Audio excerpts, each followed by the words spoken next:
दिल में ख्याल था कि नहीं यार जॉब नहीं करनी, अपना कोई बिज़नेस करना है। मुझे तो बड़ा एक स्ट्रॉन्ग कमेंट मिलता था अब्बू की तरफ से, यार तू टाइम ज़ाया कर रहे हैं, फ्रॉड होना ही। वो फ़नी स्टोरी ही है, लेकिन उसमें मेरे लिए लेसन लर्न था। मैं कोड गा रहा था, मैं उसका कोड देख रहा था, मैं कह एक ये बड़ी मारी, अच्छा वो ठीक हो गया। मैं फिर कुछ 10 मिनट बाद आया, फिर मैंने देखा, मैं कहा यार फिर वही चुस मारती हूँ। तूने एग्जाम्पल भी बहुत टफ दी थी। एग्जाम्पल टफ थी, बहुत टफ थी। अच्छा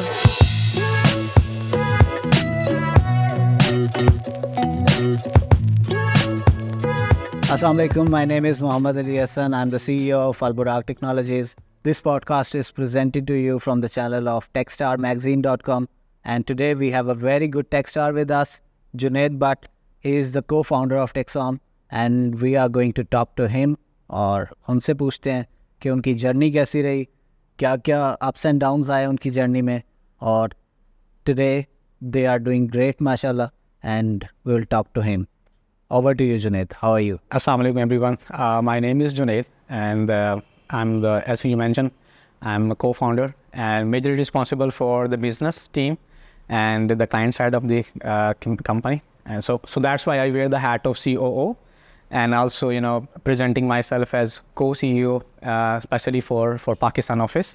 So we have our two offices. The one is in the UK and one in Lahore, in Johor town. So majorly we are working in services company. We are as a services company, IT services company, providing services in mobile development and web development.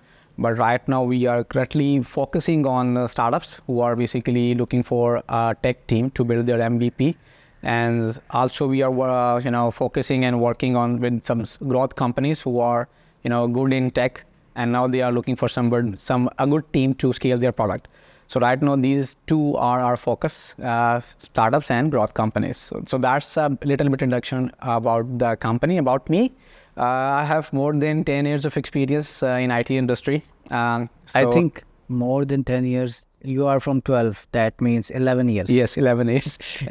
I'm calculating because you are my senior, right? Yes, you are right. You are so right. We are from the same university. Yes. And we are both PUC ITians. Exactly, yes.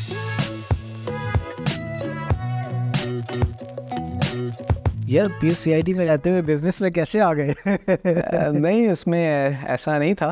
मतलब when I started my career, जब मैं university में था तब से I have a plan कि मुझे. It was a plan. हाँ जी, इट वाज अल्हम्दुलिल्लाह pre planned. It was pre planned. So ये आया किधर से? मतलब in your upbringing everyone is in the business or there is something else? मेरी फैमिली में अगर आप फादर वाली साइड पे देखो तो फादर और मेरे जो बाकी फैमिली मेम्बर में जो जितने भी लोग हैं वो सारे जॉबियन हैं. एक या दो लोग हैं जो इन्होंने बिज़नेस किया, इसका मतलब शॉप रन की है या इसका प्रिंटिंग प्रेस का काम किया. बट मेरे वालिद साहब जो है ना वो जॉब ही करते हैं. तो उन्होंने कहा नहीं हाउ डेयर यू? अल्हम्दुलिल्लाह माशाल्लाह मैं ये कहूँगा कि पेरेंट्स की तरफ से कभी किसी चीज़ पे ना कोई रोक टोक नहीं आई. अल्हम्दुलिल्लाह उन्होंने हमेशा सपोर्ट किया और मुझे कहा बेटा जो तुम्हारा दिल करता है वो तुम करो. तो अल्हम्दुलिल्लाह वो मैंने किया.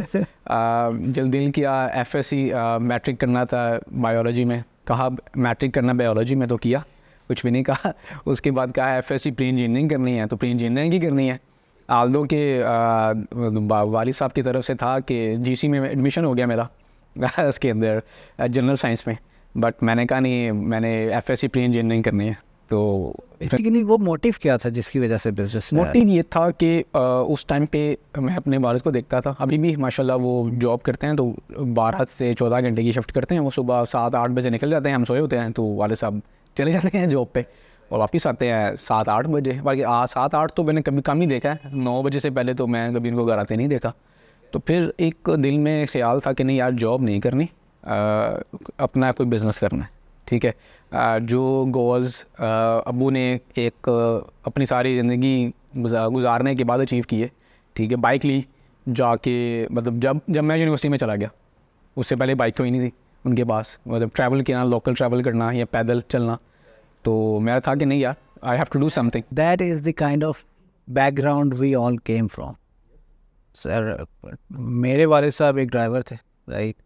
यू आर टेलिंग के भाई बाइक ली यूनिवर्सिटी में जाके. So this is the background of most of the. वो भी बाइक मैंने लेके दी. दैट वाज इनिशियल टाइम जिसमें मैंने वो फ्रीलांस शुरू किया. तो वो मुझे घर से ही हर जैसे आपका एक जर्नी है स्टार्ट मोस्टली जो कंपनीज लाहौर में काम करी हैं मेजरली स्टार्ट जो है ना वो ऐसे ही है सबके ओडेस्क से या ईलान से या अपवर्क से है। हमारे टाइम पे तो ईलान भी था, अब वो ओडेस्क था। हम पुराने लोग हैं, थोड़े से पुराने लोग हैं। तो ये था कि मुझे तो बड़ा एक स्ट्रॉन्ग कमेंट मिलता था अब्बू की तरफ से, यार तू टाइम ज़ाया कर रहे हैं, फ्रॉड होना ही लेकिन नहीं, फ्रॉड नहीं होगा। बल्कि मुझे याद है कि बड़ी प्रिसाइजली याद है मुझे कि मैंने उनको ना वो लैपटॉप दिखाया और डेस्क पे लॉगिन करके, मैं कि ये देखें ये मैं पैसे मेरे पास आए हैं, उस वक्त थे कोई $450, तो ये देखें मैं अभी इसको विड्रॉ करूँगा और थोड़ी देर में ना कोई 2 घंटे, तब डायरेक्ट पेमेंट नहीं होती थी। पहले आप मूव करते थे अपने पैसों को एक थर्ड पार्टी के ऊपर, ठीक है, उसके बाद फिर आप वहाँ से ना विड्रॉ करते थे। तो मैंने वो थर्ड पार्टी में मूव किया, उसके बाद मैंने वहाँ से विड्रॉ करवाए और मैंने कहा जी ये पैसे आपको ना 3 दिन में आ जाएंगे मेरे पास। उन्होंने मुझे कहा नहीं ये ऐप तो मैंने फ्रॉड लग रहा है, तू टाइम ही ज़ाया करता है तो फ्रॉड हो गया। मैं कहा नहीं फ्रॉड नहीं होगा, तो देखना ज़रूर, इंशाल्लाह आएंगे पैसे। तो ये हुआ, तो 3 दिन के बाद मुझे बैंक से कॉल आ गई, क्योंकि तब रेमिटेंस आया करती थी कि भी आपकी रेमिटेंस आई है $450 की। तो मैंने कहा जी क्लियर कर दें। काफ़ी सारे इश्यूज़ रहे हैं बैंक के इशू तो मैंने रिजॉल्व इस तरह से कर लिए थे कि मेरे पास ना मुझे अल्हम्दुलिल्लाह स्कॉलरशिप मिलती थी PUCIT से, तो वो स्टूडेंट अकाउंट मैंने एक ओपन किया हुआ था, तो वो उन्होंने ओपन भी कर दिया, तो मैं था भी स्टूडेंट, तो मेरे पास स्कॉलरशिप का चेक भी था, तो वो मेरा अकाउंट बड़ा ईजिली ओपन हो गया था। अकाउंट ओपनिंग में to be very frank, Punjab university की ब्रांच में मेरा अब तक बैंक अकाउंट है जो मैं अभी तक यूज़ कर रहा हूँ और सारी ऑफिशियल पेमेंट्स उसमें ले रहा हूँ। पंजाब में मैंने तो पंजाब में अंदर नहीं बनाया था, बाहर एक बैंक था उसमें बनाया नहीं था। अंदर वाले जो ब्रांच है ना वहाँ वो वाला अभी तक। अच्छा, बड़े मज़े की बात ये हुई कि 2 साल पहले मुझे फ़ोन करके कहते हैं ये पैसे इतने आ कहाँ से रहे मैंने कहा भाई अब मेरी तो जिस बैंक में मेरा अकाउंट था तो मेरी तो उनके साथ एक तरह से दोस्ती थी, और मैं नीचे मैंने तो स्टाफ को तो मैं बुलाता भी नहीं था, मैं तो सीधा ऊपर जाता था उनका जो मैनेजर का जो ऊपर उनका मैनेजमेंट ऑफिस होता है ना, और जहाँ पे सारी उनकी डॉक्यूमेंटेशन वगैरह हो रही होती है, उनके लिए काफ़ी बड़ी बात होती है। तो वो तो माशाल्लाह बड़े अच्छे तरीके से इस्तेमाल करते थे मेरा, आए जनाब बैठे चाय शाय पियेंगे, मैं कहा जी बड़ा प्रोटोकॉल मिलता है, बड़ी बात है। उसके बाद अब जब भी मेरा भी चक्कर लगे ना तो उधर यही सीन होता है, उसकी रीज़न बड़ी क्लियर है, सारे स्टूडेंट अकाउंट है, एक अकाउंट है उसमें माल आ रहा है। तो वो अल्हम्दुलिल्लाह काफ़ी उनके साथ चीज़ें चलती रही, लेकिन अल्हम्दुलिल्लाह ये बैंक्स के प्रॉब्लम मेरे भी ऐसे ही रिजॉल्व हुए हैं कि मैंने जो है ना नीचे जो स्टाफ है उसके साथ यारी दोस्ती डाली। अभी हमारे कंपनी के जो बैंक अकाउंट्स हैं वो भी HPL के अंदर हैं, उसके मैनेजर के साथ यारी डाल ली। ऐसे ही है, नीचे जो है आपको ऐसे ही करना पड़ता है। तब वो मेरे साथ भी ऐसे होता था, क्योंकि मैं उनके साथ एक अच्छी गपशप थी, क्योंकि अदरवाइज जो है ना रेमिटेंस के ऊपर साइन करने जाना पड़ता था। तो मैं ऐसे कहता था, उसका नाम था वासिक, तो मतलब वासिक भाई आप पेमेंट क्लियर करो, मैं कल आके साइन कर दूंगा। तो वो कहता था मैं यार पेमेंट क्लियर कर रहा हूँ, कल आके साइन कर दी। मैं कि आपको कहा कभी कभी ऐसा हुआ है? तो वो अच्छा टाइम मेरे पास तो फॉर्म था, वो कहते थे खुद ही प्रिंट करा के ऑफिस बॉय के हाथ भेज दो, और मुझे ये था कि मैं जाता ज़रूर था कि ज़रा एक हेल्दी डिस्कशन उनके साथ रहे।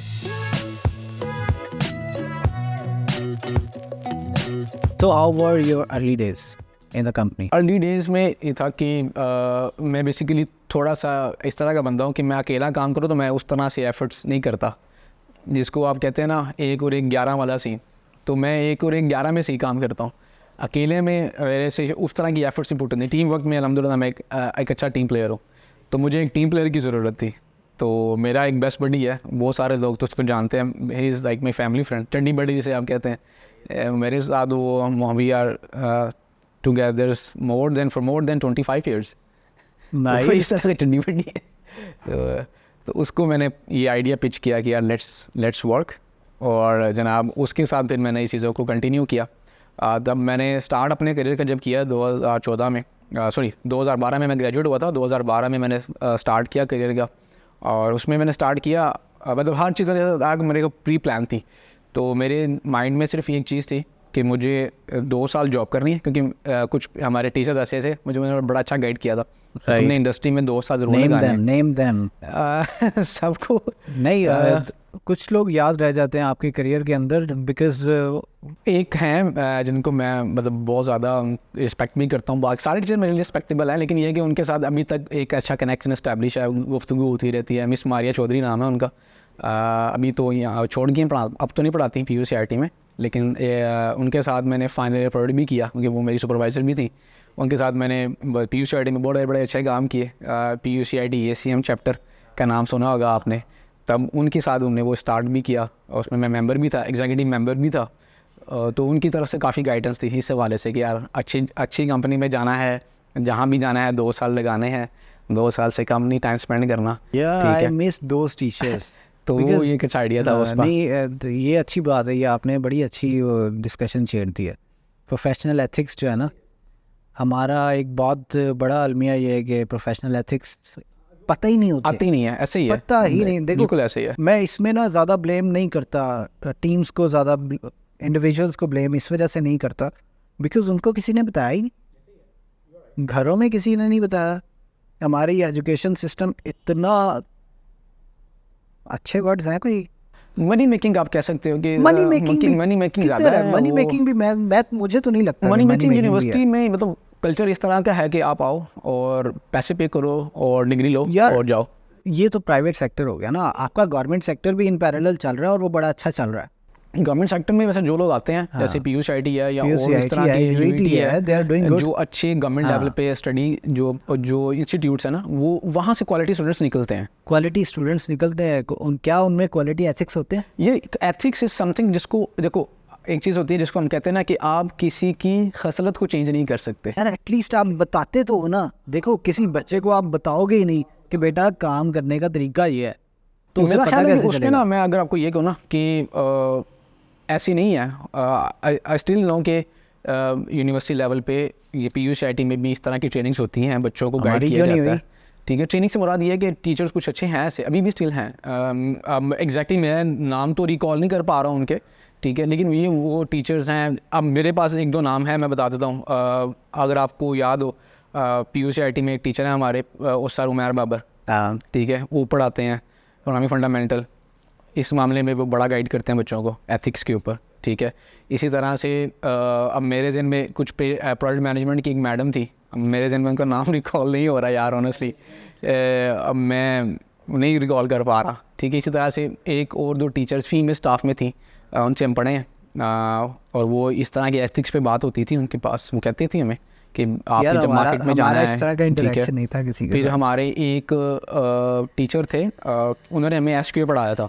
अगेन मैं सर एजाज़, ठीक है, सर एजाज़ हमारे टाइम पे और सर आसिम रसूल, यस, उनके साथ हमने कब काम, आसिम रसूल के साथ हमारी बड़ी अच्छी गपशप थी। तो वो जब हमारा लास्ट ईयर था, मुझे याद है उन्होंने एक सेशन रखा था हमारे साथ, उसमें उन्होंने हमारे मॉक इंटरव्यूज़ किए थे, ठीक है, कि इंटरव्यूज़ कैसे प्रिपेयर करने हैं, प्रेजेंट कैसे करना है अपने आप को, क्या बात बतानी है, क्या नहीं बोलना, ठीक है, प्रेजेंट कैसे करना है अपने को, बैठना कैसे है, ठीक है, इस तरह की चीज़ें। और वर्क एथिक्स क्या होते हैं, ठीक है, कमिटमेंट कैसे शो करनी है, साइन कब करना है, ठीक है। तो हमारे टाइम पे, मैं अपने बैच की बात बता रहा हूँ, मुझे बड़ी बखूबी याद है कि एक सेशन उन्होंने हमारे साथ किया था। हमारे दौर में वो ज़्यादा बिजी हो गए थे हॉस्टल साइड, डेफिनेटली होंगे, लेकिन मैं ये कहना चाह रहा हूँ कि इस तरह की चीज़ें आती रही हैं, वो हो भी रही हैं, अभी भी हो रही हैं, बट अगेन क्योंकि आपकी मेजॉरिटी इस तरह की है कि आपको आजकल हर बंदा मतलब आपने वो डेफिनेटली वो एक वीडियो ज़रूर देखी होगी, Gen 1, Gen 2 और Gen 3। आज वाली जनरेशन जो है हमारी नई,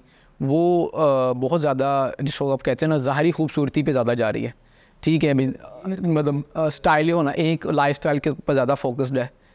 जहाँ से कोई अच्छी अपॉर्चुनिटी मिली, ये नहीं देखा कि यार मेरी कमिटमेंट्स क्या हैं, आगे मूव कर लिया। मेरी कुछ चीज़ें अपनी फैमिली से भी लर्न किया है। मेरे वालिद साहब ने एक कंपनी में 20 साल काम किया, वो कंपनी छोड़ी नहीं, ये बंद हो गई थी। बंद करा के निकले नहीं, उसमें उनके अपने फाइनेंशियल इशू ऐसे हो गए कि उन्होंने भी कुछ ऐसी हरकतें की हैं जिनकी वजह से उनका बंद होना बनता ही नहीं था, ठीक है। तो मतलब वहाँ से कमिटमेंट मैंने देखी कि यार नहीं यार, एक बंदा इतना लॉयल है यार कंपनी के साथ, 20 साल हो गए काम करते हुए। मैंने सारी की सारी कमिटमेंट्स और सारे एथिक्स जो है ना, वो सारे के सारे गौरव से सीखे हैं। और हमारे जो लेसन्स हैं ना, वो बड़े हार्ड एंड ऐसे ही है, बिल्कुल ऐसे है। उसकी रीज़न ये है, पहले बताया किसी ने नहीं कि भाई बेटा काम कैसे करना है, सीधा फील्ड के अंदर आ गए। And unlike you, it was not pre planned, it was just, यानी कि आप कह लोगे गो विद द फ्लो और from the gods will, whatever you said. नहीं, इसमें तो है, तो गॉड विल ही है। देखिए, मैं तो इस चीज़ पे बिलीव करता हूँ। मैंने प्री प्लान किया था कि मैंने 2 साल जॉब करनी है, चीज़ें सीखनी है और उसके बाद कंपनी स्टैब्लिश करनी है। लेकिन डेफिनेटली उसमें अल्लाह की रज़ा थी तो मैं यहाँ तक पहुँचा। मेरी तो नौकरी 6 महीने की है। ठीक है, नहीं 2 साल में मैंने अल्हम्दुलिल्लाह वो चीज़ें सीखी जो मुझे सीखनी चाहिए थी। सो आई मिस दैट। मैंने उस कंपनी में गया हूँ जिसमें मैं जाना चाहता था, ठीक है, और वो चीज़ सीखी जो मैं सीखना चाहता था। अल्हम्दुलिल्लाह अपने करियर में मैं ये बड़ा प्राउडली कहता हूँ और अल्लाह का शुक्र भी अदा करता हूँ कि उसने मुझे जो मैंने उससे चाहा है, जो मैंने मांगा है, उसने उसको मेरे हक़ में बेहतर कर दिया। ठीक है, मेरे टाइम पे iOS नया एक बज़वर्ड था, iOS डेवलपर नई थी, तो मैंने वो सीखी। ठीक है, हमारे टाइम पे वैसे फ्रीलांस तो मैंने 6 सेमेस्टर से शुरू कर दिया था। उस पर मैं वर्डप्रेस टाइप चीज़ें की, डिज़ाइन की चीज़ें की, कुछ PDF एडिटिंग करता था मैं तब। ठीक है, लेकिन जैसे ही मैं ग्रेजुएट हुआ, डेवलपमेंट में गया, वहाँ पे ट्रेनिंग ली, मेरे पास 3 मंथ्स की ट्रेनिंग ली मैंने iOS की। उसके बाद मैंने कुछ प्रोजेक्ट्स किए कंपनी के लिए, और उसके बाद वहाँ पे मेरा वर्क लाइफ बैलेंस था। सुबह 9 बजे जाना, 6 बजे वहाँ से मैं फ्री हो जाता था। 6 बजे घर आया, 7-8 बजे उसके बाद पार्ट टाइम में 3-4 घंटे मैं इन चीज़ों पे स्पेंड करता था बिज़नेस के ऊपर। और इसमें मतलब किसी चीज़ को ब्लेम नहीं किया। अब पहली जो मशीन मैंने ली थी ना, वो मैंने बोला कितने की ली थी, अब वो मैकबुक आता था, वो जिसको अब यूनिबॉडी कहते हैं, ब्लैक कलर का प्लास्टिक बॉडी वाला, प्लास्टिक बॉडी वाला लिया। प्लास्टिक बॉडी वाला मैंने सिल्वर बॉडी में लिया था। उसमें 2 आ रहे थे, एक वाइट आता था और एक ब्लैक आता था, तो मेरे पास ब्लैक मैं था। समझ गया हूँ, आपने यूनिबॉडी वाला ज़्यादा पुराना मॉडल लिया। तो वो मैंने 25,000 रुपये का लिया था। नहीं, मैंने पैसे मिला के 50% मैंने कंट्रीब्यूट किए, क्योंकि उस वक्त सैलरी भी इतनी ज़्यादा नहीं थी। आप लोग कि मैं उस टाइम पे एक अच्छी सैलरी में गया था, क्योंकि मैं अपनी क्लास का वो टॉप स्कोरर था। सही तो सैलरी पे तो मैं अच्छी गया, बट स्टिल एक वो स्पेंडिंग घर पे भी थी। तो मैंने, और जिसका मैंने नाम बताया आपको, फ़हद, उसके साथ 50% मैंने मिलाया, 50 उसने मिलाया, आधे पैसे मिलाए, हम साथ में काम करते थे। और वो भी कुछ टाइम वो स्पेंड करता था, कुछ मैं स्पेंड करता था। 13 में लिया था, and it was I think 10 model और 80,000। नहीं, वो आपने लेटेस्ट लिया, मेरे पास उससे भी पुराना था। सो मैंने तो भाई, और मेरी अम्मा ने पैसे दिए थे। सही नहीं, उसमें तो हमने वो साथ में, अल्हम्दुलिल्लाह फ्रीलांस में, मतलब कंपनी में मैं अल्लाह का जितना शुक्र अदा करूँ वो कम है, मैंने कोई भी पैसे अपने फैमिली से नहीं लिए। नहीं यार, मैं उस वक्त कमा रहा था बाय द वे। फैमिली से मुराद ये है कि अम्मी अब्बू की डेफिनेटली दुआएं तो होती हैं अपने बच्चों के साथ, लेकिन ये है कि कभी मैंने फाइनेंशियली उनको डिस्टर्ब नहीं किया, कि नहीं अभी या कभी डिमांडिंग नहीं हुआ। इन्हें ये नहीं कहा कि मुझे इतने पैसे चाहिए। अल्हम्दुलिल्लाह जो किया उनकी दुआओं से किया, और उसमें मैं अपनी अम्मी के साथ कर लेता हूँ इस तरह से। मैं अभी तक कर लेता हूँ।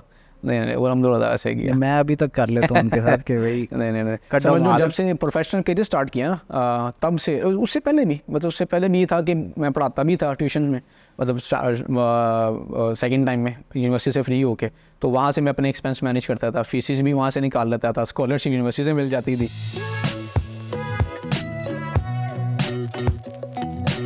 कंपनी की जर्नी में सबसे चैलेंजिंग टाइम कौन सा था? चैलेंजिंग टाइम ये था कि जब एक रनवे पे चढ़ना था, टीम बनाना। सही टीम है, बनाना बहुत चैलेंजिंग था। ठीक है, हम सबसे मुश्किल काम। सर्कमस्टांसेस जो पाकिस्तान के हैं और जो टेक इंडस्ट्री के हैं, उसमें तो और मुश्किल हो जाता है। डेफिनेटली था। सबसे बड़ा चैलेंज मेरा ये था कि जंप करना, अपना जॉब क्विट करके इस चीज़ के ऊपर, तो वो चैलेंज था। वो चैलेंज मैंने ओवरकम किया फ़हद के साथ। मेरे पास 2 साल मेरे पूरे हो गए उस कंपनी में। मैंने बताया नॉर्थ वेस्ट सोल्यूशन में मैंने काम किया था, 2 साल में मेरे पूरे हो गए। अब मेरे पास 2 चीज़ें थी, मैंने जंप करना था टूवर्ड्स फ्रीलांसिंग या कंपनी वाली जर्नी के ऊपर, और दूसरा मेरे पास एक जॉब ऑफर था, एक बहुत अच्छी कंपनी का, जॉब बंद हो चुकी है। कौन सी? जीवीएस? एग्जैक्ट। ओह, ये तो काफ़ी अच्छी ऑफर थी। बहुत अच्छी ऑफर थी, कॉन्टेक्ट भी अच्छा होता। ये मुझे नहीं पता। मतलब उनका एक ऑफिस लाहौर में सेटअप हो रहा था, और मुझे इस्लामाबाद था कि आप इस्लामाबाद में 2 माह स्पेंड करें, उसके बाद लाहौर मूव कर जाएंगे। और my father was very interested कि मैं वो जॉब ऑफर अवेल कर लूँ, क्योंकि उसमें वो बड़ी लुक्रेटिव ऑफर थी, गाड़ी भी थी, बहुत कुछ था उसमें। तो बट मैंने फ़हद से कहा, मैंने कहा फ़हद भाई, ये एक तो ये ऑफ़र है, या तो मैं ये एक्सेप्ट कर लूँगा, या मेरे पास ये फ्रीलांस में करियर है, अगर हम इस पे जंप करेंगे तो हम इंशाल्लाह कहीं ना कहीं पहुंच जरूर जाएंगे, और अगर कुछ ना भी हुआ तो कोई बात नहीं। हाँ, ये था कि मैंने स्मार्ट डिसीजन लिया था। स्मार्ट डिसीजन ये था कि जब मैं जॉब के दौरान भी फ्रीलांस तो मैं कर रहा था ना, तो मैंने पैसे वेस्ट नहीं किया अपने। वो एक जमा पूंजी रखी अपने आप, पैसों को जो है ना वो एक सेव किया, और मैं इस लेवल पे खड़ा था कि अल्हम्दुलिल्लाह उस टाइम पे मेरे पास इतने रिजर्व्स थे कि अगर हम फेल भी होते तो हम वापस जो है ना वो जॉब की तरफ जा सकते थे। मेरे पास मेरी और फ़हद दोनों की सैलरी मिला के ना कमो बेश 4 मंथ्स का रिज़र्व था। मैंने कहा फ़हद भाई 4 मंथ्स के रिजर्व्स हैं, सही है, डू और डाई। ठीक, यस और no. And you did that? हाँ जी, मैं सके यस और नो, इसके अलावा कुछ नहीं। उसके बाद की जर्नी के अंदर भी तो आए होंगे ना हार्ड टाइम्स। उसकी बाद की जर्नी में ना अप एंड डाउन तो होता है, इसमें अब कभी हुआ भी। क्या, अब जंप तो कर लिया, ठीक है, मैं भी आ गया, फ़हद भी आ गया, उसका प्रोफाइल भी इस्टेब्लिश किया, सब चीज़ें बनाई, सब चीज़ें की भी। लेकिन फिर हुआ गया कि अब ना प्रॉब्लम था कि स्केल कैसे किया जाए। अब स्केल भी करना था, 2 लोग क्या कर लेंगे, ठीक है। अब मैं भी काम कर रहा हूँ, वो भी काम कर रहा है, अब काम में मज़ा भी आ रहा था। तब हम चले गए इधर अरफा में वो कोवर्किंग स्पेस थी एक, टेक हब कनेक्ट के नाम से, ठीक है, वो फ्री ऑफ कॉस्ट थी। तो वहाँ अप्लाई किया, सेलेक्ट हो गए, चले गए, काम कर रहे थे वहाँ पे। अब काम क्या हो रहा था, सुबह 10-11 बजे जा रहे हैं, रात 8-9 बजे आ रहे हैं, एंजॉय हो रहा है, मैं भी काम कर रहा हूँ, वो भी काम कर रहा है, काम पकड़ते जा रहे हैं, काम करते जा रहे हैं, काम पकड़ते जा रहे हैं, काम करते जा रहे हैं। अच्छा, अब ख्याल आया कि नहीं यार, कुछ मतलब टीम, मतलब यही तो नहीं करते थे ना, टीम ग्रो करनी है, टीम का करनी है। अब हमें ज़रूरत थी कि तीसरे बंदे की, कि जो हमें मिलता। फिर वो हमें मिला, हमारा जो तीसरा डायरेक्टर है गुलाम जलानी, वो अभी तो यूके में है, वो क्योंकि उसका वो सारी फैमिली यूके बेस्ड है, तो अल्टीमेटली उसको भी यूके ही जाना था। तो उसके साथ इंटरेक्शन हुआ। वो भी हमारा बेसिकली पीयूष शेट्टी का ही वो फैलो है वो भी पीयूष शेट्टी से हैं, वो भी पीयूष शेट्टी नहीं है। उसके साथ गपशप लगी तो हमें फ़ील हुआ कि हमारा विजन आपस में अलाइन है, ठीक है। कुछ ऐसी गुफ्तगू हमारे साथ चली। फिर हमने कहा चलो यार ऐसा करते हैं कि कुछ मिलके कुछ करने की कोशिश करते हैं। तो हमने ना ऐसा किया, तो हमने कहा चलो ना एक एक्सपोजर लेते हैं इंटरनेशनली। जो मैं आपको वाक़या सुना रहा था, हमने वो 3 कंट्रीज़ विज़िट की हैं। तो बेसिकली वो आइडिया, जिसमें थाईलैंड भी है, थाईलैंड भी था जिसमें तो वो आइडिया यहीं से आया था कि यार ऐसा करते हैं कि इंटरनेशनल मार्केट एक्सप्लोर करते हैं, देखते हैं क्या अपॉर्चुनिटीज़ हैं। अब इस टाइम तक थाईलैंड की मार्केट को एक्सप्लोर करना तो अच्छी बात नहीं उस वक्त तब तक मैं और वो हम लोग अलग अलग एंटिटीज से, दो, मैं और फ़हद अलग थे, जान ही अलग था। तो हमने फिर साथ में वो 3 ट्रिप्स किए और अलहमदुलिल्लाह वहाँ से हमने अच्छा बिजनेस भी जनरेट किया मलेशिया से ना। हमें एक लीड भी क्लोज़ कर ली वहाँ से, वो लीड क्लाइंट में भी कन्वर्ट होगी। मलेशिया से कोई बिज़नेस नहीं मिला, दुबई वैसे ही 2-4 दिन घूमने गए, वापस आए। वापस आके हमने डिसाइड किया कि नहीं यार, it seems that we can work together. तो ओके, हमारी माइंड मैचिंग आपस में होगी। अब हमने ना बेसिकली यहाँ पे सुन्नत पे अमल कर लिया। कैसे? साथ में सफ़र भी किया, पैसों का लेन देन भी हुआ, ठीक है, आपस में, और साथ में हमने खाना भी खा लिया, ठीक है। तो ये एक तरह से हमें अल्लाह ने मौका दे दिया कि हमने वो जो एक सुन्नत है ना वो अदा कर ली कि किसी के साथ काम करना हो तो काम करने से पहले किसी को जज करना हो ना, तो ये 3 चीज़ें करके देख लो। पैसों का लेन देन उसके साथ करके देख लो, उसके साथ खाना खा के देखो, और उसके साथ सफ़र करके देखो, तो आपको किसी की पर्सनैलिटी के बारे में पता चल जाता है कि वो कैसा है। और अल्हम्दुलिल्लाह हमने तीनों चीज़ें साथ में कर ली और वापस आके मैं बड़ी स्ट्रॉन्ग फीलिंग आई कि नहीं, वी कैन वर्क। बहुत सीरियस कन्वर्सेशन हो गई, मेरा दिल कर रहा है मैं ना समीना पीरज़ादा के स्टाइल में कहूँ। और कैसा लगा आपको क्लाइंट्स को दे के अपना टाइम? अल्हम्दुलिल्लाह, पैसे आते हैं किसको बुरे लगते हैं ये भी ठीक है यार। मैं समीना पीरज़ादा बना था, थोड़ा सा ना सीरियस वाला मोड बनाना था। अच्छा चलो सीरियस वाला मोड बना लेते हैं यार सॉरी यार, सारा वो डिस्ट्रॉय हो गया। अच्छा नहीं कोई बात नहीं, ऐसे चलो यार, एडिट में निकाल देंगे। चलो ज़बरदस्त। फ्यूचर गोल्स क्या हैं? फ्यूचर में अभी प्लान ये है कि we are trying to establish our self as a company who is good for startups and growth companies, ठीक है। उसमें one of the best company that can help you to achieve your goal. अभी head count क्या है? अभी head count हमारा 22 के करीब है। 22 के करीब है। तो ये चीज़ें ऐसी जो बढ़ती कमती रहती हैं यार इस वक्त मैं कहता हूँ कि ये 10 से ऊपर वाला जो नंबर है ना, यही अचीव करना बड़ा मुश्किल है। इसमें बहुत चीज़ें ऐसी हैं जो आपको इम्प्रूव करने की ज़रूरत है। मतलब हमारा कुछ कल्चर इस तरह के, हम थोड़ी सी निश मार्केट में काम करते हैं, उसमें लोग कम है, कंपटीशन ज़्यादा है, ठीक है। तो फिर ये होता है कि जो कुछ आपकी जो बिग फिश हैं वो आपकी रिसोर्स फिश कर लेती हैं, ठीक है। तो वो चाह के भी आप उनको बीट नहीं कर पाते हो। इसीलिए तो कह रहा हूँ कि 10 से ऊपर वाला हेड काउंट हम तकरीबन 3-4 साल जो है ना, 10, 11, 12, 13 इसके ऊपर घूमते रहे, ट्रैवल करते रहे, कम ज़्यादा ऐसे होता रहा। So it's a big number. और अब जो है ना हम आके स्टक हो गए हैं 40 के ऊपर। अब हम वहाँ पे जो है ना स्ट्रगल कर रहे हैं। ऐसे ही है। सो इसके बाद आई एम होपफुल कि हम 100 पे जाके ही करें, स्ट्रगल उससे पहले ना करें। ये ऐसा होता है, मतलब आपको जो फर्स्ट ब्रेक लगती है वो 25 पे है, फिर आप थोड़ा सा बैक आते हो, ठीक है। फिर उसके बाद आपका नेक्स्ट ब्रेक जो है ना 40 पे 50 पे लगती है, फिर आप थोड़ा पीछे आते हो, फिर उसके बाद आगे जाते हो। तो ये एक साइकिल है आपका ना, आप कंपनी बिल्डिंग में तो उसमें कुछ चीज़ें हैं जो इंशाल्लाह ऑफ कैमरा डिस्कस करेंगे, इसके नहीं ऑन कैमरा कर लो यार, हम निकाल देंगे। नहीं उस निकालेंगे नहीं, वैसे ही कह रहा हूँ अभी ताकि आ जाए। उनमें कुछ चीज़ें हैं जो आपको बेहतर करनी पड़ जाती हैं, कुछ लेयर ऐड करनी पड़ जाती हैं ताकि आप ना इम्प्रूव करो। मतलब टाइम आता है आपको फीलिंग, वो सारी चीज़ें एक सर्टन लेवल पे आपको टीम में इंजेक्ट करनी पड़ती हैं, फिर ही आप एक बड़ी बेस सेट कर पाते हो।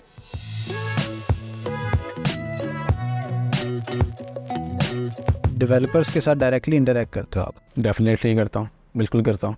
बड़ी अच्छी अच्छी स्टोरीज भी आती होंगी। बहुत अच्छी भी आती है, सुना दो कुछ। बहुत अच्छी मैं इसमें कुछ एक दो अपने लेसन लर्न बता देता हूँ। लेसन्स बाद में बताना, पहले इसी वो में वाली स्टोरी सुन बताओ, फनी स्टोरी है वो, आउट ऑफ द वे पता नहीं क्या आ जाता है। वो फनी स्टोरी ही है, लेकिन उसमें मेरे लिए लेसन लर्न था कि मैं अब पता नहीं, आई एम नॉट श्योर कि ऐसी कोई स्टोरी सुनानी भी चाहिए कि नहीं सुनानी चाहिए, लेकिन ये था कि मैं कुछ थोड़ा सा एक्सट्रोवर्ट टाइप बंदा हूँ, तो मैं बहुत जल्दी ना कोशिश करता हूँ कि टीम के साथ ना जेन्युइन हो जाऊँ, वो बहुत सी कल्चर ना रहे। मतलब मैं तो मैं और फाद अलहमदुलिल्लाह, क्योंकि हम होते ही लाहौर ऑफिस में हैं, तो मैं तो इस लेवल पे भी था कि रूम, हमारे एक रूम रखा हुआ था, उसमें सारा सिटिंग प्लान बैठा था। मतलब आपने फ्लोर सिटिंग थी सारी, टेबल वगैरह कोई नहीं था, कारपेटेड था इन्वायरमेंट सारा, तो वहाँ सारी टीम लंच करती थी, तो मैं भी साथ बैठता था। कभी कोई बॉसी कल्चर नहीं है, साथ में उससे भी खा रहा हूँ, उससे भी खा रहा हूँ, शेयरिंग वाले सीन में खाना खाता था, कोई टेंशन नहीं, आपस में एक दूसरे के साथ मजाक भी हो रहा है, जुगते भी लग रही हैं। अब वो लेसन लर्न मेरे लिए क्या था कि मैं कुछ टीम के साथ बड़ा वो था फ्लैट कि भी ठीक है, कोई मजाक हो भी जाए तो कोई प्रॉब्लम नहीं है, कोई जो एक दो बंदे मुझे भी जो लगा रहे हैं मैं उनको भी लगा रहा हूँ। तो मेरी कुछ आदत है कि मैं कुछ स्लैंग इस्तेमाल कर देता हूँ, पंजाबी में बोल लेता हूँ ना, तो जहाँ फिट होती है पंजाबी में बोल लेते हैं। जाहिर है यार, अब वो मैं प्राउड पंजाबीज। पंजाबीज। अब मैं बैठा था टीम के साथ, मोबाइल टीम थी, तो वो मोबाइल टीम है क्योंकि मैं खुद भी काफ़ी अच्छा कंट्रीब्यूट करता हूँ कोड में ना, अभी भी, अब तो मैं नहीं करता, लेकिन आज से कोई 1.5-2 साल पहले मेरी प्रैक्टिस ये थी कि मैं हर प्रोजेक्ट पे ना मोबाइल के स्पेसिफिकली उसमें 10-20% खुद मैं पार्टिसिपेट करता था, कोड भी करता था। अभी भी कोड रिव्यूज़ तो मैं कर लेता हूँ, लेकिन मैं खुद हैंड्स ऑन कोड करता था टीम के साथ बैठ के, कोई ना कोई छोटा सा फीचर इंप्लीमेंट कर दिया, करना पड़ जाता है, कोड कर दिया, ठीक है, वो चीज़ इंप्रूव कर दी। तो ऐसे में बैठा हुआ था टीम के साथ, वो टीम कुछ काम कर रही थी, तो मैं पास गया, तो अब मैं बंदे का नाम तो नहीं दूंगा, तो मैं ऐसे क्या, मैं थोड़ा सा बताया कि फ्रैंक था, तो मैंने ना एक स्लैंग इस्तेमाल कर लिया पंजाबी का। कर ले यार, कर ले, बता क्या किया। मैं उसे कह दिया मैं कोड गा रहा था, मैं उसका कोड देख रहा था, मैं कह एक ये बड़ी मारी यार ये तो कोई ऐसा बात नहीं। इधर भी एक बंदा बैठा था, इधर भी बंदा बैठा था, मैं कह चावे आ जाए एक ही कितने, मैंने ये स्लैंग इस्तेमाल कर लिया। मैं अपनी तरफ से आई वाज फीलिंग कि यार हम एक इन टीम में काम कर रहे हैं, तो कोई ऐसा मसला नहीं है, सारे सबके सामने मुझे भी कोई 2 बंदा जुगते लगाता था, मैं भी लगा देता हूँ, तो ऐसा कोई मसला नहीं होगा। तो मैंने ना बड़े ईजीली ना उसको वो स्लैंग इस्तेमाल करता हूँ। मैं क्या चलड़ आदमी एक ही चबल मारी, एक ही बड़ी मारी, एक और इंज होंगी, ये ऐसे लिखना था, एने इंज होना सी। अच्छा वो ठीक हो गया। मैं फिर कोई 5-10 मिनट बाद आया, फिर मैंने देखा, मैं कहा यार फिर वही चुस मारती मैं कहा चलड़ा, मैं तेन पहले भी दस के गया है काम इंज नहीं इंज होना है, तू फिर ये बड़ी मारती है इतने बड़ी। अच्छा मैंने वो मसला हल कर दिया। अब थोड़ी देर मैं सीढ़ी पे गया, कोई 2 घंटे 3 घंटे बाद ना मुझे मैसेज आ गया, जुनैद भाई I want to have few words with you. मैं कहा okay come to me, office में आ जाओ। ऑफिस में आ गया, क्या हुआ खैरियत है? वो जुनैद भाई आज आप सीट पे आए थे, तो ना आपने मुझे ना वो डांटा था। मैं कहा डांटा था? मैं तो वो कहता यार वो ना आप ना मुझे अपने ऑफिस पर ला के ना चाहे जितना मर्जी जलील कर लें, मुझे चाहे गालियाँ निकाल लें, लेकिन ना टीम के सामने ना आप ना ये ना कहा करें, वो ना वो बड़ी एम्बैरेसमेंट होती है। मैं कहा ठीक हो गया। मैं उसके बाद तौबा कर ली। मैं कहा नहीं यार इतना फ्रैंक नहीं होना यार, ये तो बड़ी छोटी सी स्टोरी थी कि बंदा फील करे।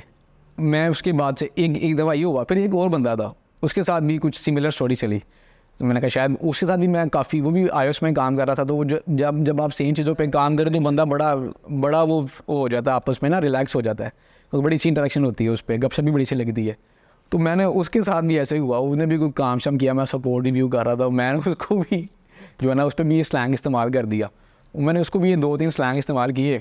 कोई अगले दिन मुझे भी उसका मैसेज आया, जुनैद भाई आपसे मिलना चाह रहा हूँ। मैं ऑफिस में आ जाओ। मैं पता नहीं क्या बात होगी, आया वो सेम कंप्लेन मैं कहा जी ठीक है, मैं कहा इंशाल्लाह I will take care of this. और अली यकीन करो ये 2 इंसिडेंट हुए हैं, उसके बाद से मैंने नहीं कोई ऐसा स्लैंग इस्तेमाल किया टीम के लिए कि, लेकिन यहाँ पे प्रॉब्लम लग गया, लोग ना फील बहुत कर लेते हैं हमारे यहाँ पे कल्चर में, फील कर ठीक है। लेते आई हैं। अंडरस्टैंड कि हाँ। प्रोफेशनल करियर में आपको इस तरह का वर्ड इस्तेमाल नहीं करना चाहिए, लेकिन एक ना टीम का इन्वायरमेंट भी होता है। मतलब ये वर्ड इस्तेमाल करने का मकसद अल्हम्दुलिल्लाह ये उसके पीछे मेरा ये माइंड नहीं था कि उसको मैं कोई हौसला शिक नहीं करूँ, हाँ, या बात उसको पता क्या कोई है? वो डिग्रेड करने वाली चीज़ थी। मतलब यूजुअली हम जब हम काम करते थे एनबीएस में तो हम बड़ा फ्रेंडली एनवायरनमेंट में काम करते थे। हमारा लीड जनाब हमें जूते भी लगाता था, वो भी कहता था भाई एक ही खच मारी, इस तरह की वर्ड इस्तेमाल करता था और खुश होते थे यार, ओ यार अब वो आमिर भाई कर लेना यार, कुछ आई नहीं एग्री होता। With that. ये आपका जो है ना इससे ना पर्सन टू पर्सन वेरी भी करता है। हाँ। लेकिन ये कि ये ना आपकी टीम कल्चर को प्रमोट भी करता। आई अंडरस्टैंड, ये नहीं है कि मैं ये नहीं कहूँगा कि सारी ये स्लैंग इस्तेमाल करना शुरू हो जाए, लेकिन एक कैपेसिटी में आप जो है ना वो कंफर्टेबल रहें अपनी मैनेजमेंट के साथ। लेकिन उसके बाद से मैंने ये नहीं शुरू ये किया। पर्सन टू पर्सन वेरी करता है, करता है। आप कहीं पे कर सकते हैं कहीं पे नहीं। फिर एक और वाक़या ऐसा हुआ, वो भी मेरे लिए, वो भी उसमें मेरे लिए लेसन लर्निंग है। फर्स्ट स्टोरी कि यार मैंने ना अब उसमें ये लेसन लर्न मेरे लिए ये था कि बंदा देख के ना सिलेक्शन ऑफ वर्ड्स आपको चूज़ करने चाहिए। मेरे पास ना एक बंदा आ गया, कहता जी इस सर मेरी ना सैलरी इंक्रीज़ कर दें। अच्छा, अब उसकी ना परफॉर्मेंस तो अच्छी थी, बस परफॉर्मेंस से मुराद ये है कि बंदा रिस्पॉन्सिबिलिटी लेता था चीज़ों की, लेकिन उसकी आउटपुट कुछ नहीं थी, आउटपुट ज़ीरो थी। फिर कहाँ की परफॉर्मेंस थी? परफॉर्मेंस इसका मतलब ये कहाँ परफॉर्म कर रहा था वो? कह सकते हो आप। मतलब हमें वो इस मामले में अच्छा लगता था कि यार वो परफॉर्म कहाँ कर रहा था? परफॉर्म इस तरह से कर रहा था कि यार हाँ, जो भी चीज़ हम डिसाइड करते थे वो टारगेट्स, वो मतलब टारगेट से मुराद ये है कि वो बेसिकली हमारी था बिजनेस टीम में, ठीक है। जो भी उसको टास्क वगैरह दिए जाते थे ना वो पूरे होते थे, रिजल्ट्स नहीं निकलते थे। ठीक है। मतलब क्लाइंट किस्मत खराब नहीं थी। हुआ, किस्मत ख़राब ये कह सकते हो आप। हम उसकी हमने कभी किस्मत ख़राब नहीं किया, हमसे कहते हैं यार हार्ड लक है, बैड लक कभी हमने इस्तेमाल नहीं किया। हमने तो कोई बात नहीं यार, हार्ड लक है कोई बात नहीं, हार्ड लक जो है ना वो गुड लक में चेंज हो जाएगी, कोई प्रॉब्लम नहीं। इफ़ यू आर कंसिस्टेंट, वो बंदा कंसिस्टेंट था अपने काम में ना, रिस्पॉन्सिबिलिटी टेक करता था, सब कुछ अच्छा करता था। आगे मेरे पास वो मतलब एक ईमेल कर दी कि मैं सैलरी से मैं खुश नहीं हूँ, सैलरी बढ़ा दें। अब हमारा था कि यार रिजल्ट्स कोई नहीं है, सैलरी क्या बढ़ाएं यार, कोई रिजल्ट्स होंगे तो बंदा सैलरी बढ़ाता भी अच्छा लगता है और दूसरा बंदा बात करता भी अच्छा लगता है। अच्छा, उसको मैंने ना बुला रही ऑफिस में, तो डिसाइड हुआ कि इससे तो बात करते हैं, इसको ना दोबारा से इसका मोराल भी आप करते हैं, इसको थोड़ा दिन एक कॉन्वर्सेशन करें ताकि इसका ना माइंड मेकिंग हो कि भाई परफॉर्मेंस होगी तो रिजल्ट्स होंगे तो इस पर बात करेंगे। मैं उसको बुला रही अपने पास ऑफिस में आ गया। अच्छा, अब मैंने उसको एक स्टोरी सुनाई, मैं क्या मेरे तुम्हें स्टोरी सुनाता हूँ और मैंने उसको कहा कि फिर तुम्हें बहुत सारी चीज़ें क्लियर हो जाएंगी। मैं क्या गाँव देहात, थोड़ी पंजाबी बोली साथ मैं क्या गाँव देहात के बारे में जानते हो? तो बिल्कुल जानते हो। मैं अगर वो पंजाबी अगर आप बुरा ना माने तो मैंने उसे कहा, मैंने कहा यार माल डंगर का पता ना की होंगे? हाँ जी पता है। मैं क्या पिंडा का माहौल पता? बिल्कुल पता है। मैं कहा पिंडा च ना अगर दुद्ध वाली जी दुद्ध देने वाली गां होंगी है ना, दोधी जरा दुद्ध कटदा ना गां का, दुद्ध देने वाली गां का, वो अगर लत्त मारे ना दोधी नूं तो दोधी कुछ नहीं कहता उन्होंने, ठीक है, प्यार करके उन्होंने सीधा करके दोबारा दुद्ध चो लैंदा, ठीक है। लेकिन वो मझ जी सुक गई होवे ना, जो दुद्ध ना देंदी होवे, वो जो दोधी लत्त मारे ना तो दोधी अगों मुक्का मारदा उन्होंने कि चल ही सीधी हो, एक तो तू दुद्ध भी नहीं देंदी, खानी भी है तो मारनी भी है यार ये तो प्रॉपर तुरंत टेकिंग की इसकी। तो मैंने ना उसको ये एग्जांपल कोट की, तो मैं कहा यार दैट्स द सिचुएशन कि यार अभी जो आप प्रपोज़ल लेके आए हो ना, अगर तो इसमें ये प्रपोज़ल आप लेके आते ना कि यार आपने जो गोल था, टारगेट था, वो अचीव हुआ होता ना, तो वी वुड बी हैप्पी कि हम उसको मीट करते। अच्छा, अब यहाँ पे ये बात होगी, उसके साथ मैंने सारी चीज़ें सेटल कर ली, वो डेफिनेटली आया भी माइंड से था कि कुछ चीज़ डिस्कस होगी, अब उसकी वो फीलिंग्स हर्ट होगी क्योंकि जो चीज़ वो चाह रहा था वो मीट नहीं हुए। अच्छा, अब दूसरा उसने गलत काम भी किया ना, अब जो डिस्कशन कमरे में हुई है उसको रूम में ही रहना चाहिए, ठीक है। अब वो रूम से बाहर गया, अब आई डोंट नो क्या हुआ, उसने जाके ना वो 2-4 जो उसके यार दोस्त थे जिनके साथ वो सिगरेट पीता था, और यार ये जनाब ये तो कंपनी वाले हमें डंगर समझते हैं, हमें जनाब ये डंगरों से कंपेयर करते हैं, जनाब मैं बात करने गया हूँ, मुझे जनाब इन्होंने मुझे गाँव से कंपेयर कर दिया है। वो बाद में मुझे बात ना बेसिकली वो घूम घूम आता था। आपको पता है कि ऑफिस एनवायरनमेंट में की गुफ्तगू हो, वो हम कौन सा 100-200 बंदे हैं, 20-25 बंदों में गुफ्तगू हो तो वो उड़ती उड़ती तो कानों तक पहुंच जाती है। तो मेरे कानों तक पहुंच गई कि यार इसने मतलब ये गलत हरकत की है। लेकिन मेरे लिए लेसन लर्न था कि यार उसने ना इस एग्जाम्पल को बड़ा गलत तरीके से लिया। मेरी बात सुन, तूने एग्जाम्पल भी बहुत टफ दी थी। देख, I don't know him, example tough थी, बहुत टफ थी। अच्छा, आई डोंट नो मतलब ये तो मेरा ख्याल से ये जो रियल टाइम एक्सपीरियंस है यार, ये तो रियल लाइफ एक्सपीरियंस है। कभी अगर किसी को जैसे अभी तो यहाँ पे तो ख़त्म हो गया, एक टाइम हम छोटे होते जाते थे ना अबू के साथ दूध वगैरह लेने के लिए, तो हमें पता था कि दूध निकालते तो टांगे बांध देते, तो टांगे मार भी देती थी गायें। हम तो दूध भी देते थे। हमारे घर के पास था एक वो जगह, टफ थी। अच्छा, इजी टू डाइजेस्ट नहीं थी। ना। तो ये एग्जांपल थी। ये इसमें मेरे लेसन लर्न ये था कि मुझे चाहिए था कि मैं उसके कैलिबर पे बात करता। मैंने उसको वो एग्जांपल दे दी जो उसके कैलिबर की नहीं थी, उसको अंडरस्टैंड ही नहीं कर पाया। उसने उसको गलत वे में ले लिया। अब यहाँ से मैंने ये लेसन लर्न किया कि जो इस तरह का कैंडिडेट हो, मतलब जिसने शहरी ज़िंदगी सारी देखी हो, जिसको इस तरह के एक्सपीरियंस का आइडिया ना हो ना, तो उसको उसके लेवल पे ही बात करनी चाहिए। तो ये मेरे लिए एक लेसन था कि यार आपने जिससे भी गुफ्तगू करनी है ना, उसके लेवल पे जाके करनी है ताकि उसको समझ में आ जाए। तो ये फ़न स्टोरी भी थी, मेरे लिए लेसन भी था इसमें। हमारा शुरू से ही कल्चर जो है ना थोड़ा सा इस तरह से, हमारा भी यही इन्वायरमेंट होता है कि मतलब बॉसी कल्चर नहीं है और फ्रेंडली इन्वायरमेंट होता है। So before that I used to say कि भाई we are like a family, और टेंशन नहीं लेनी किसी बात की, और जो है ना फैमिली वाले फैमिली समझते नहीं ना, प्रॉब्लम ये होती है। वो फिर ये हुआ कि पता नहीं, एक लड़का काम कर रहा था, क्लाइंट का काम कर रहा था, राइट, और फिर वो काम ठीक से नहीं कर रहा था। सो आई सेड टू हिम कि यार देखो, कंपनी के पास पैसे आएंगे ना तो कंपनी को शेयर करने में मसला नहीं है, राइट। जब कंपनी के पास पैसे नहीं आएंगे तो कंपनी के लिए भी मुश्किल हो जाती है, सर्कमस्टांसेस मुश्किल हो जाता है। और एग्जैक्टली यही लैंग्वेज थी, इसके अंदर कुछ हाश नहीं। सो बुरा मान गया। सीटीओ को कहता है कि वैसे अली भाई कहते हैं हम फैमिली हैं। अब अली भाई ने ये कह दिया कि भाई कंपनी के पास पैसे आएंगे तो कंपनी देगी। मैंने कहा अच्छा आ गया। सीटीओ ने मुझे कहा, तो फिर वो आगे से मुझे कहता है कि क्या करना है। मैंने कहा कुछ भी नहीं करना, करो तो जो करना है, जाना जाए। कुछ इस तरह का कल्चर रखा हुआ है। मैं जब भी डेली ऑफिस जाता हूँ ना, तो मैं सबसे जाके 1-on-1 डिस्कशन करता हूँ, सीट पे जाके हर किसी से हैंडशेक करना, मुसाफा करना, बातचीत करनी, क्या हाल है, कैसे हो, ठीक हो, काम समझ, जो नया बच्चा आया काम समझ में आ रहा है। हाँ, जो नई हायरिंग होती है, जब वो अपना डे स्पेंड करता है, डे एंड के ऊपर मैं उसको ऑफिस में बुलाता हूँ, ठीक है, सारा कुछ समझ में आई चीज़ें। प्रोटोकॉल देता है यार, देना चाहिए ना यार। देखो, आप जब तक मैं आपको प्रोटोकॉल नहीं दूंगा ना, तो हर बंदे को प्रोटोकॉल चाहिए किसी न किसी कैपेसिटी में, ठीक है। तो जब आप उसको प्रोटोकॉल देंगे ना, तो आप उसको ये फील कराएं कि भाई आप उसके लिए इंपॉर्टेंट है। मेरे लिए तो मेरी कंपनी का ऑफिस में भी इंपॉर्टेंट है भाई। वो भी चला जाए तो मैं परेशान हो जाता हूँ कि भाई आज नहीं आया या लेट आया, तो भाई बच्चों को किसने सर्व करना है।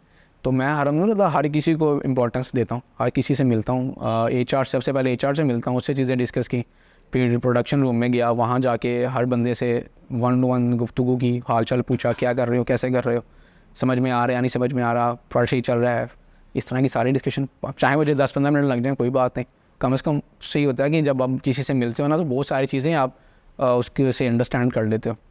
That is true. मैंने तो अपनी टीम के साथ बैठ के बहुत कुछ सीखा है जो मुझे नहीं आता था।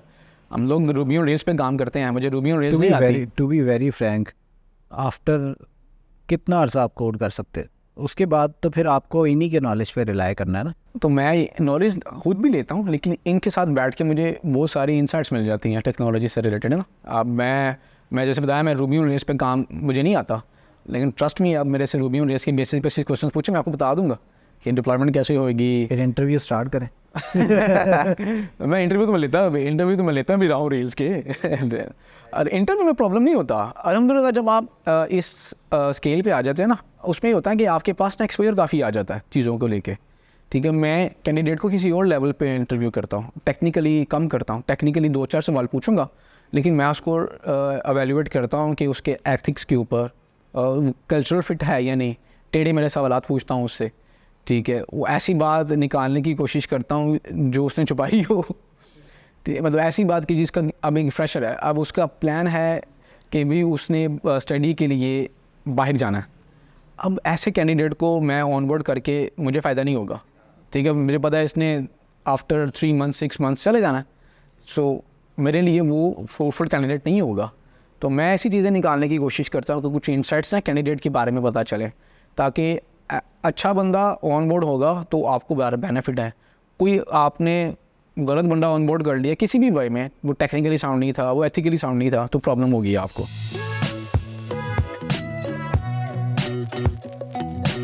ठीक है, ये चीज़ है। सोशल कुछ चीज़ें- इम्पैक्ट का प्लान है कंपनी के थ्रू? सॉरी, डेफिनेटली है। क्या प्लान है? यार हमारा भी एक प्रोडक्ट के हवाले से है प्लान कि कोई ऐसी चीज़, 2-3 चीज़ें हमने शुरू की हैं। एक तो यह है कि मैं अब बहुत ज़्यादा चीज़ें ना, जैसे अभी आपके पास पॉडकास्ट में आया हूँ, एक तरह से मेरी भी एक तरह से समझ लो कि ब्रांडिंग है, कंपनी की ब्रांडिंग भी है। इसी तरह से मैंने बहुत काफ़ी देर से ही ना मैंने बहुत सारी चीज़ें शुरू की थी अपने पर्सनल कैपेसिटी में, कि कुछ यूनिवर्सिटीज़ के फाइनल ईयर के बच्चे थे, उनको मैं हेल्प करता था उनके स्टार्टअप्स पे। या अभी जैसे मैंने आपको बताया शुरू में डिस्कशन हुई, इनोवेशन हब एक चैनल है, उसके थ्रू उनके कुछ स्टार्टअप्स हैं उनको हेल्प कर दिया, उनको कोई प्रेजेंटेशंस दे दी। इसके अलावा एक यूनिवर्सिटी है LGU लोअर गैरिजन, उनमें मैंने 3-4 दफ़ा प्रेजेंटेशंस दी हैं डिफरेंट टॉपिक्स के ऊपर, कि आपने अपना फाइनल ईयर प्रोडक्ट कब सेलेक्ट करना है, कैसे करना है, और फाइनल ईयर स्टूडेंट्स को भी उन्होंने जॉब कैसे सिक्योर करनी है। अब मैं अपनी कैपेसिटी में हम ये देखते हैं कि हम कहाँ कहाँ पे गिव बैक टू कम्युनिटी कर सकते हैं, यहाँ जहाँ पे कुछ चीज़ अच्छी किसी को दी जा सकती है किसी भी फॉर्म में, ठीक है। यहाँ तक तो हमने तो ट्रेनिंग सेशन भी दिए हैं, क्योंकि यार कोई बंदा सीखना चाह रहा तो सेशन दे दो। हमने एक कोर्स रखा हुआ है, वो पब्लिक है हमारे लिए, कि जिसने भी रूबी ऑन रेल्स सीखनी है, इंटरेस्टेड है तो हमसे कोर्स ले ले यार, पढ़ ले।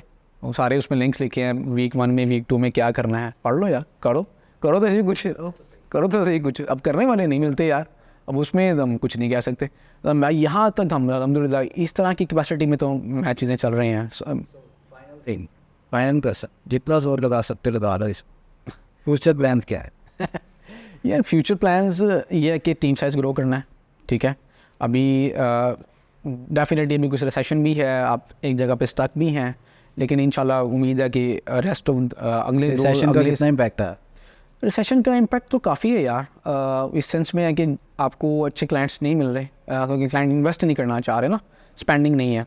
अब 2-3 बैंक्स बंद हो गए हैं US के अंदर, बैंकरप्ट्स हो गए हैं, क्योंकि लोगों ने पैसा निकाल लिया अपना, ठीक है। अब ये तो सिचुएशन है कि बैंक बंद हो गए हैं। अब अगर बैंक बंद होना बहुत बड़ी बात होती है किसी भी कंट्री के लिए, ठीक है। दैट मीन्स कि लोगों ने पैसे भी ड्रा करा लिए अपने, उनको अपनी चीज़ें बेचनी पड़ेगी उनको पूरा करने के लिए। बैंक बंद होना बहुत बड़ी चीज़ है US के अंदर।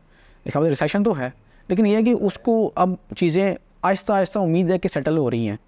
आपको कुछ इम्पैक्ट जो है ना नज़र आएगा सितंबर के बाद, सितंबर में अक्टूबर में ना, लास्ट क्वार्टर में, और फिर कुछ चीज़ें बेहतर होगी आपको क्वार्टर जो Q1 होगा ना 2024 का, उसमें तो बेहतरी तरफ चीज़ें जा रही हैं। ये नहीं है कि नहीं है, लेकिन इसमें आपको पता है कि the business is all about hit and trial, कि भी आपने वो हर दरवाज़ा खड़काना ज़रूर है, तो बस आप दरवाज़ा खड़काते जाओ तो कोई ना तो खोलेगा ज़रूर ना यार। और दूसरा, इस चीज़ पे मैं स्ट्रॉन्ग बिलीव करता हूँ, बिज़नेस में आने से पहले भी और अब भी, कि यार मैं हमेशा अल्लाह से दुआ की है कि या अल्लाह मैं कोशिश कर रहा हूँ, और मेरी कोशिश ये है कि मेरी वजह से घर चलने लगोगे।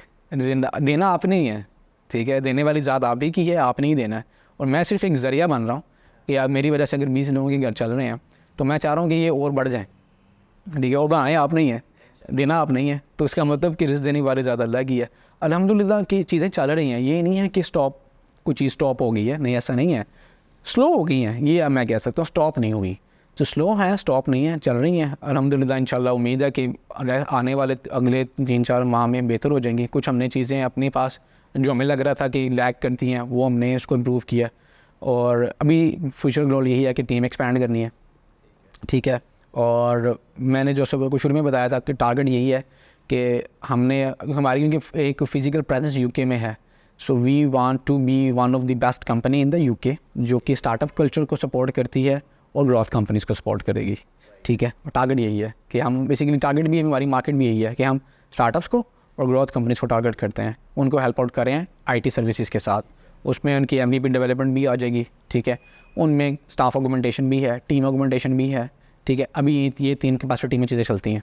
ठीक है, thank you so much Junaid, it was very nice और अच्छी स्टोरीज थी। Thank you so much.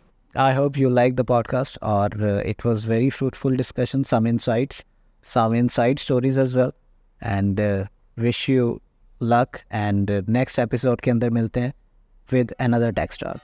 Have a nice day.